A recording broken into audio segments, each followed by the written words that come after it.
Olá, seja muito bem-vindo ao Conversa Diária. Aqui no meu, no seu, no nosso bate-papo leve, descontraído e cheio de boas histórias para contar. Aqui a gente fala de tudo um pouco, como aquelas histórias entre amigos, aquelas histórias boas. E nós vamos falar hoje com o entrevistado que ele começou muito cedo a cantar, com apenas 4 anos. Isso mesmo, e não parou mais, tem mais de 30 anos de estrada. Nós vamos conversar então com o André Turco. André, seja muito bem-vindo à Conversa Diária. Uma honra estar aqui com vocês, muito obrigado pelo convite. A gente que agradece por você compartilhar um pouco da sua história e já aproveitando, né, essa curiosidade, me conta aí, André Turco é nome mesmo turco, não é? Como que surgiu não essa... É um apelido da adolescência, porque eu fazia muitas trocas. Um videogame por um autorama de um amigo e tal, e sempre tem aquele terceiro amigo observador que pega e te coloca um apelido. Você faz muitos negócios, né? Você é tipo turco, você é comerciante. Aí eu não gostei do apelido, o apelido pegou. Aí pega mesmo. Você sabe que outra coisa que você Qual que é estava seu dizendo... nome? Meu nome é Carlos André Rodrigues. Né? Inclusive, se fosse com um Z, acho que eu usaria, né? Um André Rodrigues, fica tipo aqueles atores das novelas mexicanas do SBT, né? Acho que seria legal também usar um André Rodrigues. Mas como é com S, eu adotei o apelido que eu antes não gostava. Bacana, e ficou curtinho, ficou interessante aí. Ficou legal. E na história aí, mais de 30 Deu anos, certo. então deu certo. Deu certo. Então vamos entender um pouquinho, conhecer a sua trajetória. Eu gostaria que você se apresentasse, né, como que começou, né, o seu mundo na trajetória com a música. Começou aos 4 anos, que você, né, já começou aqui a trazer algumas informações, mas eu gostaria de saber quem que é, então, André Turco, né, antes de... Bom, eu sou um cantor, como eu disse, né, desde muito garoto. Se for contar desde aí, são 46 anos de carreira, mas eu conto desde quando eu comecei a ganhar para isso, então são 35 anos de carreira. Comecei em 91, é que esse primeiro contato com a música eu tive na igreja protestante. Meus pais são evangélicos e tal, e a igreja protestante ela é bem musical, né? E aquilo me interessava muito, assim. Até sou muito grato por ter convivido quando criança dentro da igreja, porque eu tive acesso a ver instrumentos musicais, outras pessoas cantando, realmente ao vivo, né? As igrejas têm isso. E aí comecei nessa época, garotinho, antes de me profissionalizar, né, na música. Então você pode se considerar também que é um dom que você teve, né, já para seguir nessa carreira, teve que estudar muito, porque tem os dois lados, né? Tem aquele que também já tem o dom e aquele que precisa estudar para chegar como musicista. Você tem uma longa trajetória. Com vários estilos musicais. Quero que você compartilhe para a gente um pouquinho também sobre esse percurso todo. Olha, eu me agarrei a todas as oportunidades que eu tive de, por exemplo, com 16 anos eu estava cantando no coral da Dante Alighieri, em Bauru, né, que é a cidade italiana. Então, eu tinha muita vontade, tinha, de uma certa forma, já habilidade, né, uma desenvoltura, o que talvez você outra pessoa chame de dom, tá tudo certo, assim, então eu tinha uma facilidade para isso, né? Só que ao mesmo tempo eu estava sempre agarrando as oportunidades. Então assim, entra no coral? Claro, vou entrar no coral. Aí tinha uma banda que os caras estavam precisando de um vocalista. Se eu via que dava para mim e tinha alguma perspectiva daquela banda se apresentar em algum lugar, eu ia lá estudar o repertório e tal. Tá tendo um workshop de voz em tal faculdade de Bauru. Vamos participar? Vamos. Até teve um professor de canto em Bauru aqui, o Fernando Paluan, me ensinou. Me passou muitas informações, assim, né? Coisas que você tem que depois praticar sozinho. Mas eu sempre abraçava tudo aí. Então, acho que são as duas coisas, né? O dom, como você disse, porque você já tem uma desenvoltura que veio com você, e ao mesmo tempo as oportunidades, né? A vida criou essas oportunidades. Falando criar oportunidades, como que foi a sua trajetória? Inclusive, também acho que é legal reforçar que você já cantou aí em eventos musicais importantes Queria que você trouxesse também pra gente esses detalhes aí, para quem não conhece André Turco e para quem conhece, para reviver alguns Então, momentos. você sabe que no início, né, a minha ideia inicial, assim, eu achava que eu iria viver das minhas canções. Então eu sempre compus, toquei em Fempop, Festival da Skol Rock, todos os festivais que tiveram naquela época, me classifiquei em todos. Eu tenho 2 trabalhos autorais gravados, e a coisa de tocar outras canções já conhecidas era meio que assim, eu preciso sobreviver, então eu tocava fazendo cover. Só que aí foi ficando maior. Então, igual hoje em dia, eu toco 4 vezes por semana na noite, ainda fazendo barzinho. Mas vira e mexe, tem os eventos, né, grandes, coisas em outro estado. Então, assim, eu sempre brinco, eu falo, faço barzinho e às vezes mega festas, né? Tive bandas, o Trio de Aba 4 foi uma coisa muito marcante na cidade de Bauru, no final dos anos 90, ali, começo dos anos 2000. Então... eu sou muito grato, na verdade, assim, quando eu começo a ver, tem uma empresa aqui de Bauru que ela fazia um evento a cada 40 dias em todas as cidades do Brasil, e de 2007, de 2008 a 2013 eu viajei todas as cidades do Brasil fazendo este evento com uma banda. Então é muito legal, assim, essa coisa de, mesmo você não sendo um artista global, né, respirar música, né? Você não é um famoso, mas que tá ali respirando e vivendo e É o seu sobrevivendo da música. É o trabalho. meu trabalho. Você chegou a trabalhar em alguma outra área, além de trabalhar como músico, cantor? Como que você tem essa relação? Você sabe que eu apresentei um quadrozinho a convite do Tuba Ferreira no programa dele, que era sobre MPB Nota 10, dos músicos bauruenses e tal. E também fiquei sócio de um restaurante há pouco tempo, hoje já não sou mais, mas assim, efetivamente foi a música mesmo. Só que não eram só apresentações musicais, né? Ele gravava jingle em época de campanha política. Eu gravei um trabalho para a FTD, que é uma editora da igreja adventista. Eu fiz aquela cartilha do mestre num ano, que aquilo foi pro Brasil inteiro, fazendo as vozes lá do coelho, do elefante e as coisinhas e tal. Então, mas tudo relacionado à música. E falando na questão, né, política, como que você vê a música? E você também teve uma participação aí para que os músicos, né, os intérpretes, pudessem tocar em horários também diferenciados. Explica um pouquinho sobre essa relação. Como que foi esse período? Isso foi no final dos anos 90, começo dos anos 2000. Existe um órgão brasileiro que é a Ordem dos Músicos do Brasil. Esse órgão ainda existe. E você tinha que ser filiado a esse órgão. Eu fui filiado a esse órgão há muito tempo, mas era um tanto burocrático. Cada vez que você ia tocar, você tinha que tirar uma nota contratual em 5 vias. E você acabava perdendo trabalhos por isso e tal. E um dia eu fui tocar num lugar e o dono não tinha tirado a contratual, multaram a casa, eu fui procurar saber. Aí eu vi que o órgão não tinha poder executório, vi que quando você tem uma profissão que não causa dano nem leso, ninguém vai obrigar, vai regulamentar a tua profissão. Então tinha uma série de ilegalidades, né? E nessa época aí eu lembro que eu consegui uma liminar primeiro, e os fiscais da ordem na época chegavam nos lugares que estava tocando e falavam: a hora que tua liminar cair, você nunca mais tira a carteira. Só que na verdade não aconteceu isso. Transitou em julgado e acabou, né? Isso já faz aí alguns anos. E também todos os músicos depois que entraram ganharam essa mesma ação. E hoje se filia à Ordem dos Músicos do Brasil quem quiser. Eu acho que é válido, acho que a intenção até era válida, mas acabava por burocratizar demais uma coisa que eu acho que, assim, transcorre, né? Música, arte, ela está em todo lugar. Acho que não dá para você burocratizar tanto. Eu acho que vamos dizer assim, na teoria é muito legal você falar assim: então o cachê do músico por noite tem que ser de tantos reais, tem que se apresentar durante tanto tempo, tem que não sei o quê. Mas na prática isso não funciona. E esse órgão, na verdade, ele não fazia com que as coisas acontecessem dessa maneira, mas cobrava do músico muitas coisas.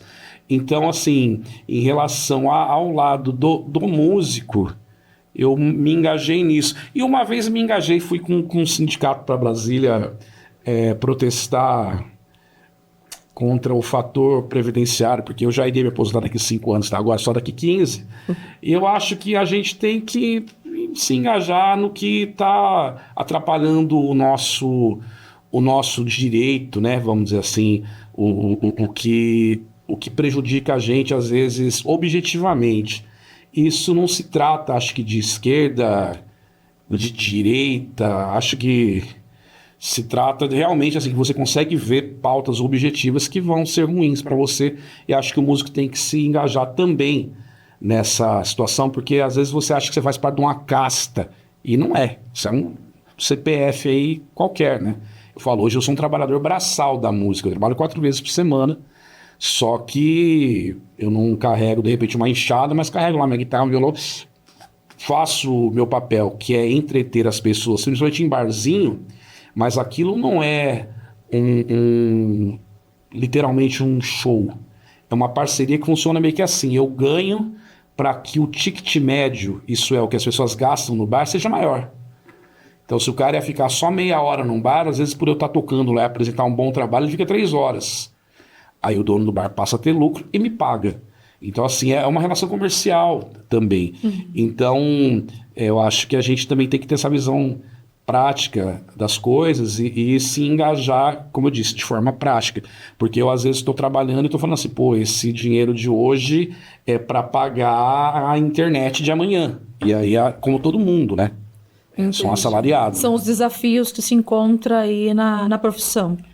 Então, sim, que de uma certa maneira já foi mais glamurosa, eu acho, na minha opinião, né? E hoje, como todas as profissões, todas as pessoas têm que correr. Em que sentido você diz ser mais glamurosa? Seria, no caso, mais de apoio, reconhecimento mesmo? Então, eu acho assim, o músico, ele já foi mais reverenciado por fazer a sua arte. E eu lembro, antes, todos os lugares que eu tocava, todos os lugares já tinham uma estrutura, um técnico de som, você entra em qualquer cidade tinha um hotel, mesmo você não sendo famoso. Mas é o que eu falei, é uma questão mercadológica para tudo, né? Não é só para arte. Mas aí o artista sentiu isso, até porque no século XX o artista foi muito reverenciado, né? Porque quando você pega a história da arte, você vê assim, que os artistas, o cara era ateu, mas pintava um negócio lá na Capela Sistina para ganhar um dinheiro e pronto.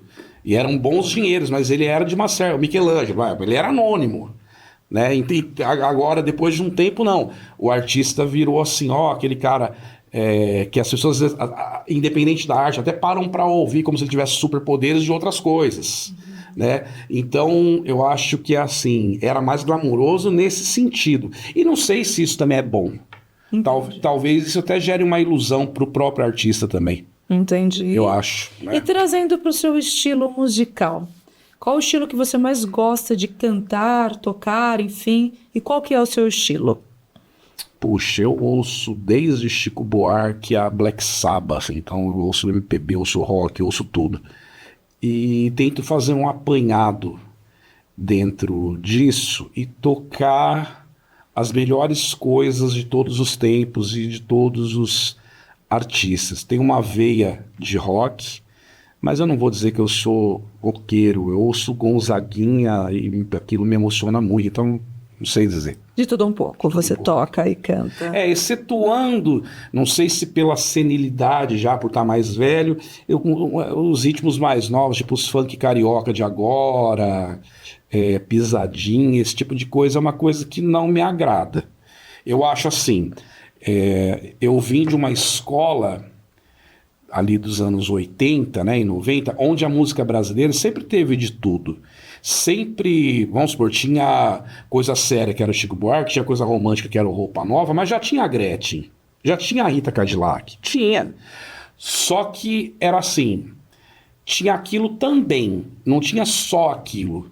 E eu tô vendo um momento onde que parece que a gente tá vendo assim, só um massacre de certas coisas e de um estilo só também. e que eu acho que isso vem em detrimento, assim, do que é a arte. Mas talvez eu esteja errado, talvez eu esteja velho, né? Sei lá, mas é o que me parece. Entendi. E entre as suas composições, você também tem uma aí recente, posso dizer aí, não tão recente, que foi uma que você compôs no período da pandemia. Por qual razão e o que você quis trazer aí nessa mensagem? Explica um pouquinho pra gente. E depois nós vamos chamar um intervalo e vamos deixar aí para o pessoal acompanhar, antes do nosso retorno. Então, eu soltei na pandemia o Bobo da Corte, né, que é uma autoral. Mas na pandemia, eu fiz várias collabs também de covers com amigos. Fiz uma gravação de Eduardo e Mônica, eu tocando todos os instrumentos. Não, muitas collabs. Acho que para não pirar, na verdade, né? Porque além da escassez daquele momento em relação a recurso financeiro, o artista, o músico, tá sempre na noite, tá todos os dias com as pessoas e tal.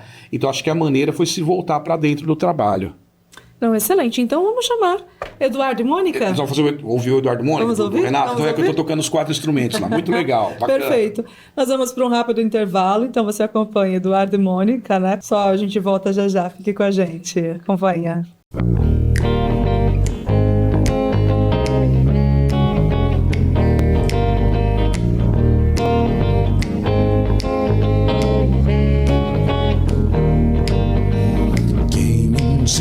Irá dizer que existe razão nas coisas feitas pelo coração. E quem irá dizer que não existe razão? Eduardo abriu os olhos, mas não quis se levantar. Ficou deitado e viu que horas eram. Enquanto Mônica tomava um conhaque no outro canto da cidade, como eles disseram.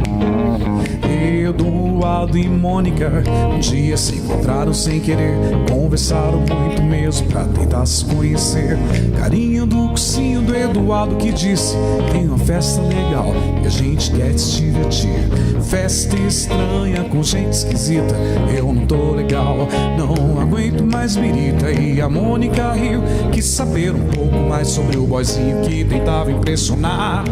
E o Eduardo meio tonto só pensava em ir pra casa, com as duas eu vou me ferrar. Eduardo e Mônica tocaram.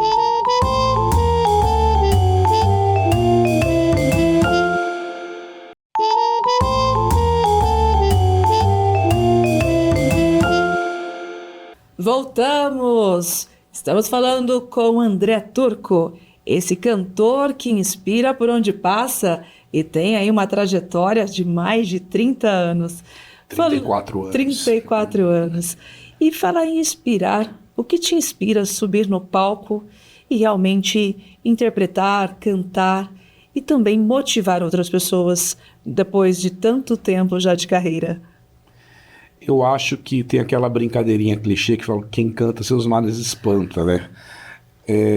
Mas eu não consigo me ver fazendo outra coisa da vida. É curioso porque eu vejo alguns amigos que têm alguns outros trabalhos e tem sempre aquele papo clichê. Aí os caras falam assim: se eu enriquecesse da noite pro dia, seja qual motivo for, loteria, herança, ou sei lá o quê, eu iria chutar meu trabalho. Aí eu sempre falo assim: eu não. Eu iria pagar para fazer o que eu faço. Eu ia investir mais nas estruturas, ia fazer mais coisas beneficentes, mas ia continuar fazendo a mesma coisa, porque eu não me vejo fazendo outra coisa. Então, eu acho que eu nem sei se eu mais toco as pessoas por interpretar ou se eu mais faço a minha terapia comigo mesmo, em relação a tudo, assim, até não é uma coisa dissociada, né, de mim, o lance de cantar, é quem eu sou mesmo, eu sou o André Turco cantor.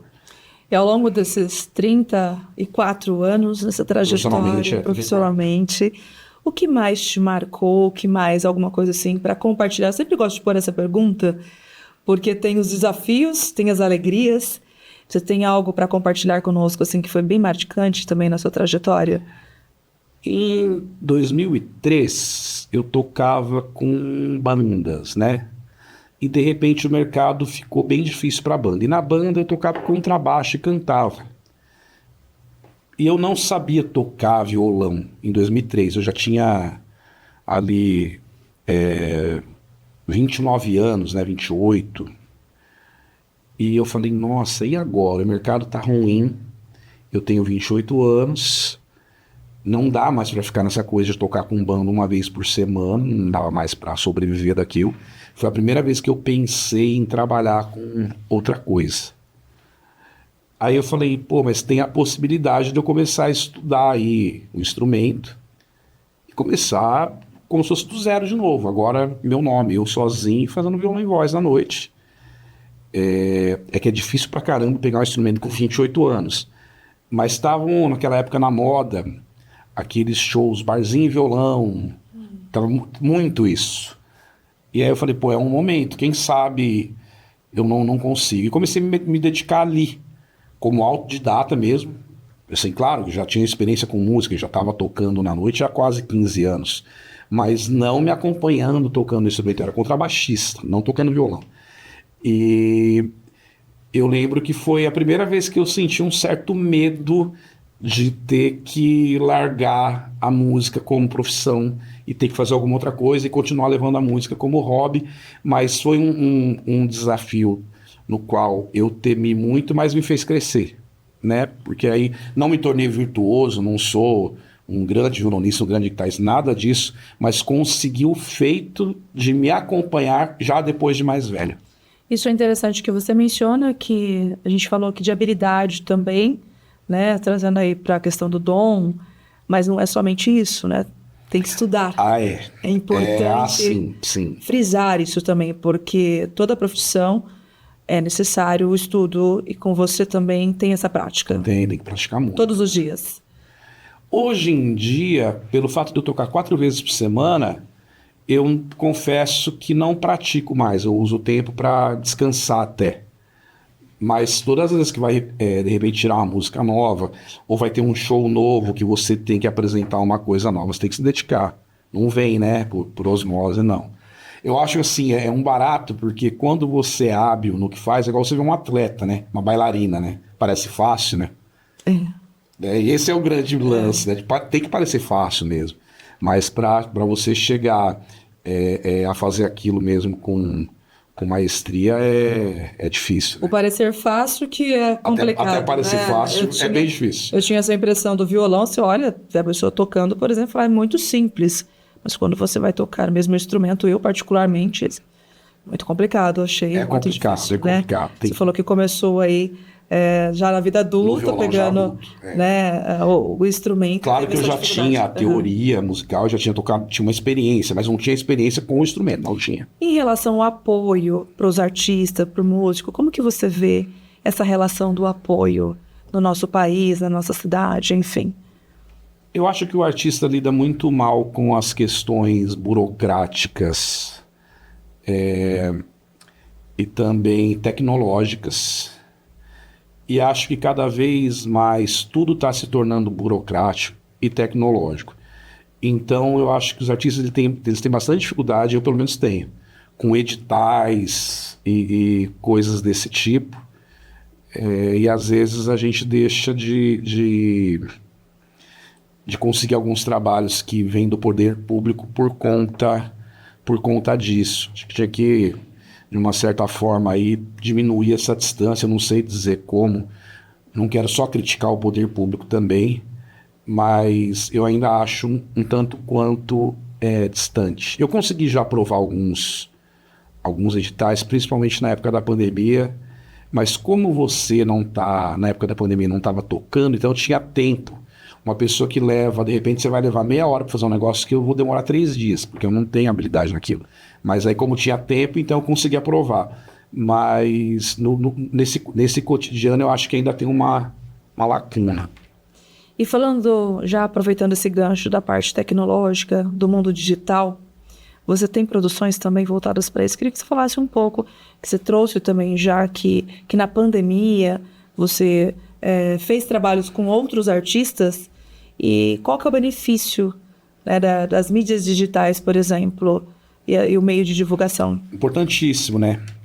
É o que a gente tem hoje em dia, porque é o que eu falei, eu não patrocino nada, não impulsiono nada.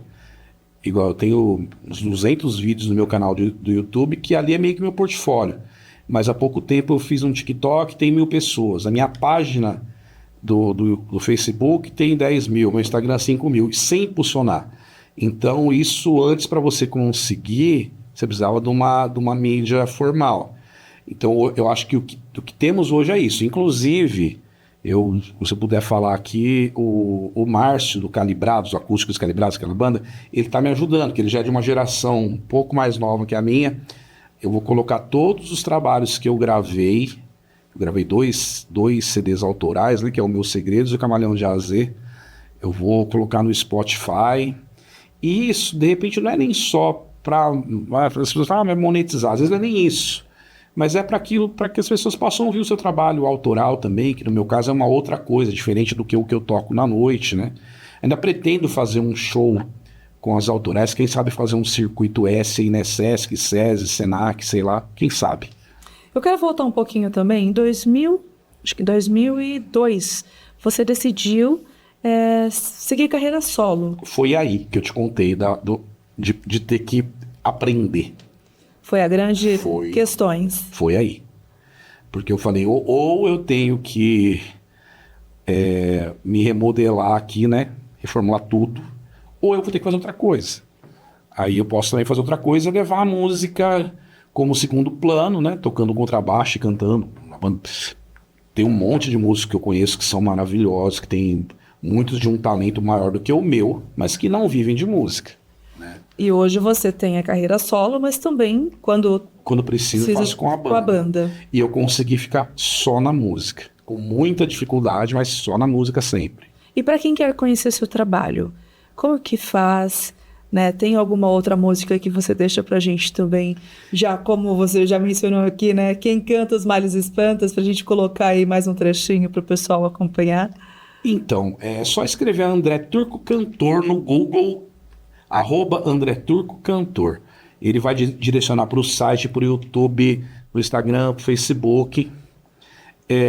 E deixa eu ver uma coisa que eu gosto bastante. Tem as minhas autorais lá no YouTube agora. E eu não sei, dá tempo de colocar em tempo real o que eu pedi no YouTube? Tem uma versão minha tocando Paciência, do Lenine, que eu acho muito bonito. A gente coloca um trechinho para o pessoal acompanhar. Que bacana. Bacana, vamos colocar assim. E também estamos caminhando aí, né, para o final, enquanto vocês nos acompanham esse trechinho. Vou pedir para você também aproveitar e deixar uma mensagem para todos que nos acompanham, aquilo que não foi perguntado, ou aquilo que estiver no seu coração, né, deixar um recado para quem está nos acompanhando neste momento. Eu queria dizer que eu sou muito grato a essa cidade, né, que é Bauru, uma cidade que eu vim criança, né, com 9, 10 anos de idade, e que consegui realizar aqui os meus sonhos, né?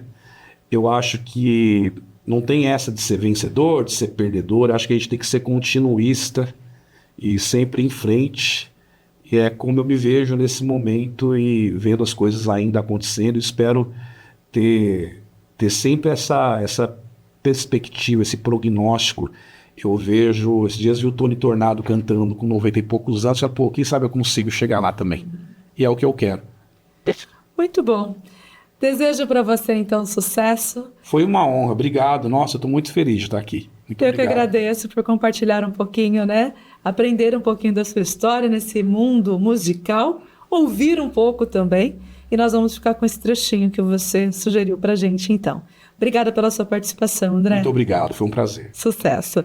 Então vamos acompanhar, né, esse trecho sugerido por André Turco, esse cantor aí que tem mais de 34 anos de estrada. Vou ficando aqui, né, agradecendo pela sua companhia e muito obrigada por nos acompanhar até aqui. E vamos curtir um pouquinho desse show de André Turco. Mesmo quando tudo pede um pouco mais de calma, até quando o corpo pede um pouco mais de alma, a vida não para. Enquanto o tempo acelera e pede pressa, eu me recuso, faço hora, vou na valsa. A vida é tão rara. Enquanto todo mundo espera a cura do mal e a loucura finge que isso tudo é normal, eu finjo ter paciência. O mundo vai girando cada vez mais veloz. A gente espera do mundo e o mundo espera de nós um pouco mais de paciência. Será que é tempo que lhe falta pra perceber? Será que temos todo esse tempo a perder? E quem quer saber? A vida é tão rara, tão rara. Mesmo quando tudo pede um pouco mais de calma, até quando o corpo pede um pouco mais de alma, eu sei, a vida não para. A vida não para, não.